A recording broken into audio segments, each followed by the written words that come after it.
Le nom, Naomi, j'étais en train de dire le nom de la reine, au surnom de la reine de Bamenda, Oui, oui. c'est un poids significatif. Qu'est-ce que ça représente pour vous, ce nom? Pourriez-vous partager une histoire derrière ce nom? Pourquoi la reine de Bamenda? Parce que So- Bamenda, c'est une grande culture quand Oui, même. oui, oui. Ouais. So there's a song I wrote. J'ai donc écrit une chanson et dans cette chanson, j'ai fait un couplet où je rappais. Et quand vous êtes dans un couplet, vous voulez vous vanter. C'est ce qu'on fait dans le rap, le hip-hop. J'ai donc dit Reine de Bamenda dans ce couplet. Les gens l'ont compris et ont commencé à m'appeler Reine de Bamenda.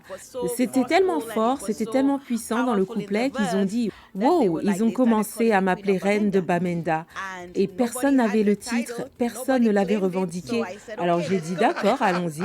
Et c'est comme ça depuis longtemps. Mais je suis issue d'une famille royale. Interestingly enough, I am actually from a royal family. Grandir aussi, Naomi, dans un environnement multiculturel, on le disait en titre, comme Londres, vous avez été exposé à plusieurs cultures. Est-ce que cela, Jean-Louis disait tantôt quand on écoutait Bill Collector qu'il y avait aussi un peu de Highland music là-dedans. Est-ce que vivre à Londres, par exemple, être exposé à plusieurs cultures, a aussi façonné votre musique? Well, let me go back to when I was 10 years old. No, maybe when I was 6, 7. My family, my father took the Et je whole me family souviens à to l'époque où j'avais 10 ans ou peut-être 6 ou 7 ans, mon père a amené toute la famille en Angleterre et nous étions dans une classe très multiculturelle. Mon père m'a mise dans une classe où il y avait des Jamaïcains, des Kenyans, des Indiens, des Sri Lankais, des Européens. Je me suis donc fait beaucoup d'amis dans le monde entier.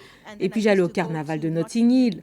C'est donc mon exposition au monde et à la musique du monde qui ont façonné mon interprétation de la musique aujourd'hui. Lorsque j'écris une chanson, il m'arrive de ne pas savoir à quel genre elle va ressembler. C'est selon ce que je ressens. Parfois j'écris une chanson, je l'amène en studio et nous construisons le rythme. Parfois aussi j'entends un rythme et je me dis voilà ce que je veux en faire. Et c'est ainsi que je mélange mes inspirations musicales. Or sometimes I just hear a beat and I say, okay, this is what I'm going to do to it. So that's my mixed inspiration with music.